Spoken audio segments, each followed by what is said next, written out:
और देख चरित हर्षई मन राजा। प्रभु श्री राम जी चारों भाइयों से सवेरे उठते हैं, माता पिता गुरुजनों को प्रणाम करते हैं और तब कोई काम करते हैं पिताजी की आज्ञा मांग करके। आजकल बच्चे माता पिता की सुनते ही नहीं हैं, जबकि अभिवादनशीलस्य यो नित्योपसेविनः यस्य चत्वारि वर्धन्ते आयुर्विद्या यशोबलम। जो बच्चे अपने माता पिता गुरु और बड़ों को प्रणाम करते हैं वो आयुष्मान होते हैं, विद्यावान होते हैं, यशवान होते हैं और बलवान होते हैं। तो कल से कितने बच्चे अपने माता पिता के पांव छुएंगे? और जो देवियां हैं बच्चियां हैं वो नमस्ते करेंगी मम्मी पापा को, सबको, बड़ों को। अच्छा, कितनी बहुएं सास ससुर के पांव छुएंगी? जरा हाथ उठाओ। अब पति के हैं? इन माताओं के लिए जरा जोरदार, माताएं बहनों के लिए ताली। सब हमारे जो भाई लोग हैं, देखिए माता पिता का सम्मान पहले है, कथा बाद में है, मंदिर बाद में है। यदि आपके माता पिता अनाथ आश्रम में रह रहे हैं और आप खुद कथा सुनो, कोई मतलब नहीं है।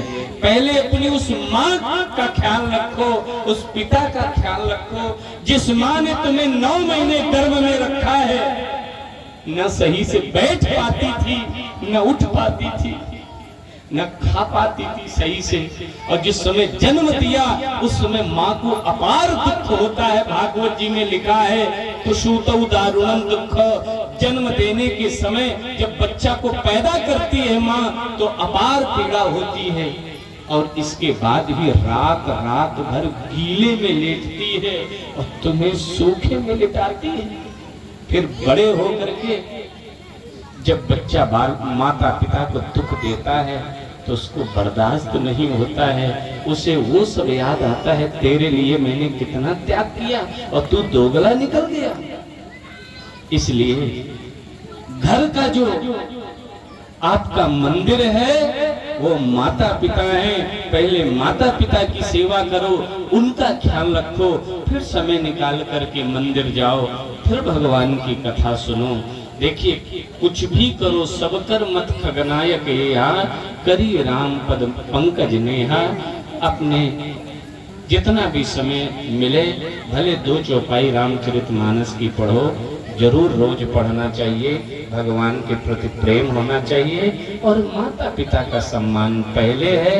यदि तुमने माता पिता का सम्मान नहीं किया तो व्यर्थ है तुम्हारा कथा सुनना, मंदिर जाना। और एक बात सुनिए, एक बात और सुन लो, यदि भाई आपसे चालाकी कर रहा है, कर लेने देना, लड़ना नहीं, दब जाना, अपना नुकसान सहन कर लेना। पड़ोसी यदि बदमाशी कर रहा है, दीवार बढ़ा के बना रहा है, तो उलझन में न पड़ना। लड़ाई में पड़ोगे तुम्हारा नुकसान होगा, पड़ोसी एक दिन बर्बाद हो जाएगा। यदि वो चालाकी कर रहा है तो वो बर्बाद हो जाएगा, माथा पकड़ के एक दिन रोएगा और तुम सुखी होगे। इसलिए विवाद हमेशा, भले महाभारत में पांडवों की विजय हुई हो लेकिन फिर भी वो हार गए। क्यों? कितने परिवार को पांडवों ने गंवा दिया अपना, छोटे छोटे बच्चे मार दिए गए, विजय हो गई तो क्या हुआ? इसलिए युद्ध सदैव, लड़ाई सदैव नुकसान देती है। विवाद से दूर रहो, आपसी सौहार्द रखो, थोड़ा नुकसान भी हो जाए तो सहन कर लेना। वो परमात्मा तुम्हारे साथ है, उसकी लाठी में आवाज नहीं होती है, वो ठाकुर हमेशा तुम्हारा साथ देगा। बहुत ज्यादा कुछ कहने की आवश्यकता नहीं है। वैसे भी आप लोग भूखी प्यासी होंगी, घर में भी भोजन बनाना होगा, और हमें लगता है इतनी लेट जो कथा हो गई हमारी प्रतीक्षा में हो गई, इसके लिए हम कान पकड़ के क्षमा मांगते हैं। हमें भी आना था, इसलिए हमने कहा मैं जाऊंगा जरूर, चाहे कथा विश्राम हो जाए, जो भी हो जाए, तो व्यास गद्दी को मत्था टेक करके आ जाएंगे। और हमसे कोई भूल हुई हो तो क्षमा करना, ये हमारा क्षेत्र नहीं है, ये हमारा घर है। हम आज अपने घर में आए हैं, अपने परिवार में आए हैं, तो मुझे भी बहुत आत्मीयता है इस गांव से कि मैं अपने ही गांव में, अपने ही घर में आया हूँ। यहाँ के सब लोग हमारे परिचित हैं, हमारे अपने हैं। इन सबका स्नेह सदैव मिलता रहा है। इधर से पहले से लोग जाते थे गैया चराने, उधर शुक्लापुर से हम आ जाते थे बाग में, खूब हम लोग बतियाया करते थे, बहुत आनंद आता था। इसलिए हमें शुक्लापुर वालों से ज़्यादा लगाव पहले से है, क्योंकि पहले रुद्रपुर वालों से ज़्यादा मुलाकात होती रहती थी, बाग में मिलते रहते थे और खूब कैठा खाते थे, बड़ा आनंद आता था। भैया आप लोगों की शुभकामनाओं से ही आज जो कुछ है सब चल रहा है। मुझे बहुत स्नेह है आप लोगों से। मैं व्यास बुद्धि से और प्रभु से यही कामना करूंगा, सर्वे भवन्तु सुखिनः, सर्वे सन्तु निरामयाः, सर्वे भद्राणि पश्यन्तु मा कश्चित् दुःखभाग् भवेत्। किसी को कोई समस्या छू न जाए, सब आनंदमय हो, सब समृद्धिमय हो, सब सुखमय हो, यही मैं प्रभु से कामना करूंगा।